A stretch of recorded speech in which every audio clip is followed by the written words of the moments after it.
கருப்பசாமிதான்.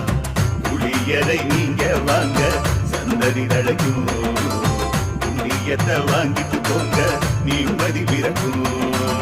புளியரை நீங்க வாங்க சந்ததி தழைக்கும், புண்ணியத்தை வாங்கிட்டு போங்க நிம்மதி பிறக்கும். வெள்ளை குதிரை ஏறி வரும் கருப்பசாமிதான், வெற்றி மாலை சூடி வரும் கருப்பசாமிதான்.